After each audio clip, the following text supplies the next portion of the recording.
Hello dear viewers. Today in this video we shall learn about pronouns, types of pronouns and their usage in English grammar. What is a pronoun? Pronouns make up a small subcategory of nouns. The distinguishing characteristic of pronouns is that they can be substituted for other nouns. For instance, if you are telling a story about your sister Sarah, the story will begin to sound repetitive if you keep repeating Sarah over and over again. Example: Sarah has always loved fashion. Sarah announced that Sarah wants to go to fashion school.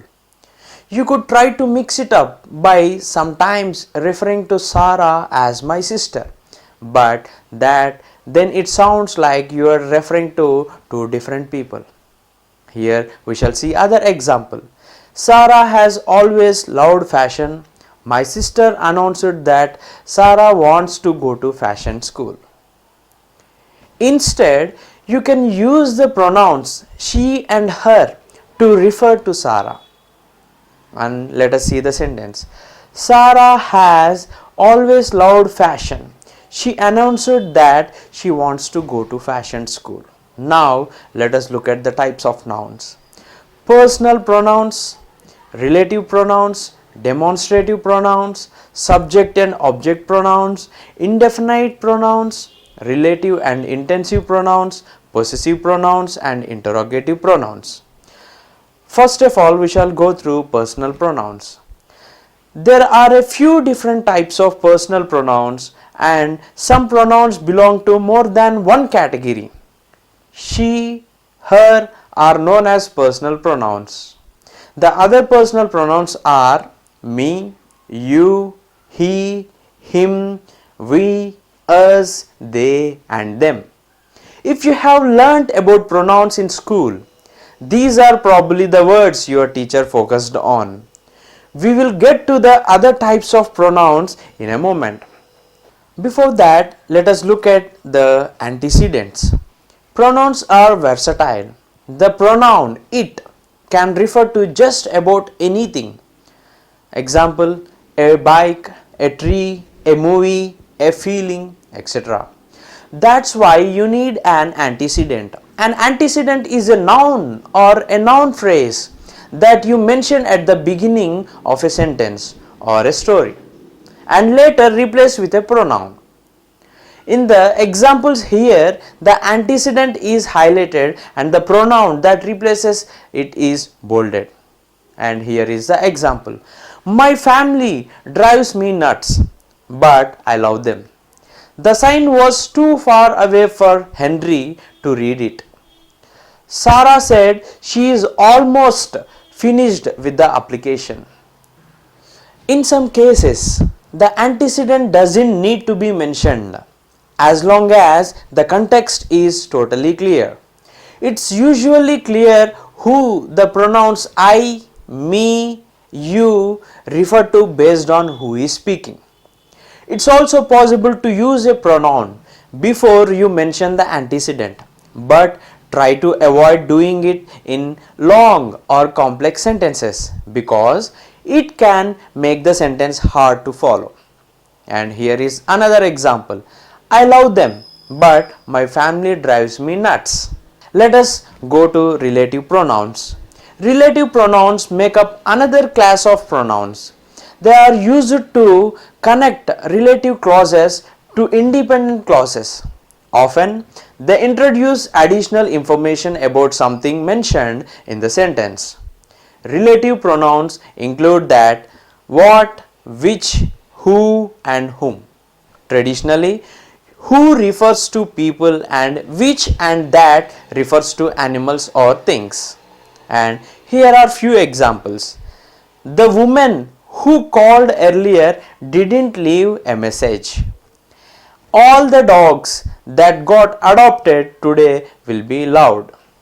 My car, which is nearly 20 years old, still runs well. Whether you need commas with who, which and that depends on whether the clause is restrictive or non-restrictive. Now let us see who versus whom. that is subject and object pronouns. Now that we have talked about relative pronouns, let's tackle the one that causes the most confusion: who versus whom. Who is a subject pronoun like I, he, she, we and they.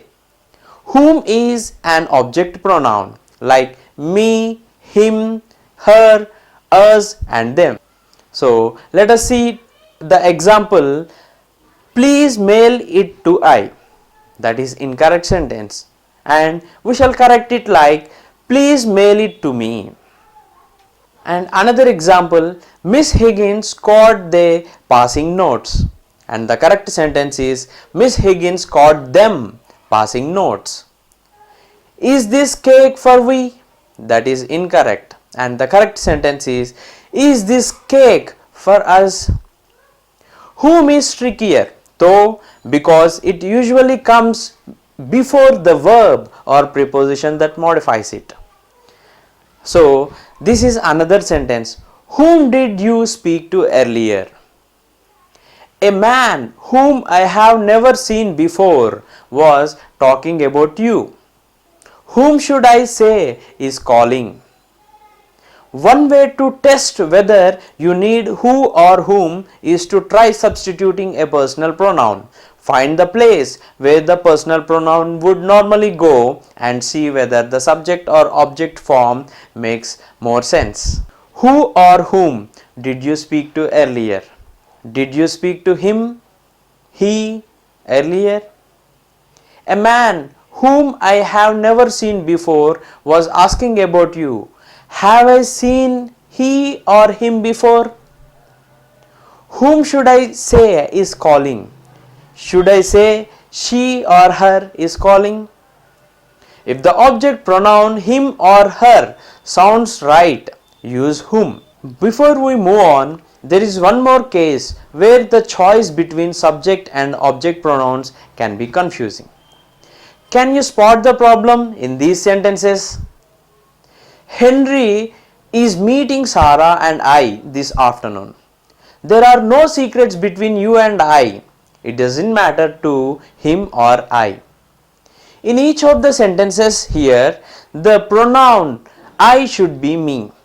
If you remove the other name or pronoun from the sentence, it becomes obvious. And let us see another sentence. Henry is meeting I this afternoon. No one keeps secrets from I. It doesn't matter to I. So such sentences make little bit nonsense. Now let us go to demonstrative pronouns. And the words that, this, these and those are demonstrative pronouns. They take the place of a noun or noun phrase that has already been mentioned. This is used for regular items that are nearby. These is used for multiple items that are nearby. That is used for singular items that are far away. Those is used for multiple items that are far away. Again, the distance can be physical or metaphorical. And here is the sentence. A house like that would be a nice place to live. Some new flavors of soda came in last week. Why don't you try some of them? Those aren't swans. They are geese. Now let us look into indefinite pronouns. Indefinite pronouns are used when you need to refer to a person or thing that doesn't need to be specifically identified. Some common indefinite pronouns are one, other, none, anybody, everybody and no one. Here are the sentences. Everybody was late to work because of the traffic jam. It matters more to some than others. Nobody knows the trouble I have seen. When indefinite pronouns function as subjects of a sentence or clause, they usually take singular verbs. Now let us see reflexive and intensive pronouns. Reflexive pronouns end in self or selves. Myself, yourself, himself, herself, itself, ourselves, yourselves, themselves. Use a reflexive pronoun when both the subject and object of a verb refer to the same person or thing. Here are the examples. Henry cursed himself for his poor eyesight. They booked themselves a room at the resort. I told myself it was nothing. Usually, intensive pronouns look the same as reflexive pronouns, but their purpose is different. Intensive pronouns add emphasis. And some more sentences goes like this. I built this house myself. Did you yourself see Loretta spill the coffee? I built this house and I built this house myself mean almost the same. But myself emphasizes the personally built the house. I didn't hire someone else to do it for me. Likewise, did you see Loretta spill the coffee and did you see yourself Loretta spill the coffee have similar meanings, but yourself makes it clear that the people asking wants to know whether you actually witnessed the incident or whether you only heard it described by everyone else. Occasionally, people are tempted to use myself where they should use me because it sounds a little fancier. Don't fall into that trap. If you use a self form of a pronoun, make sure it matches one of the uses. And some incorrect sentences goes like this. Please call Sarah or myself if you are going to be late. Loretta, Henry and myself are pleased to welcome you to the neighborhood. Now let us look at the possessive pronouns. Possessive pronouns come in two flavors, limiting and absolute.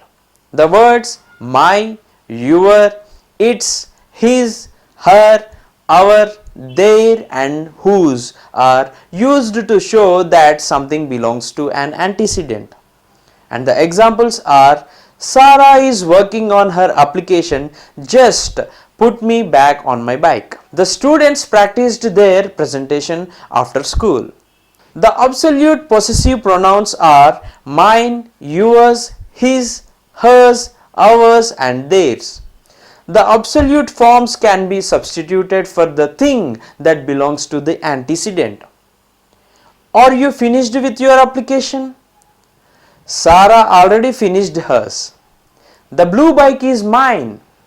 I practiced my speech and the students practiced theirs. Some possessive pronouns are easy to mix up with similar looking contractions.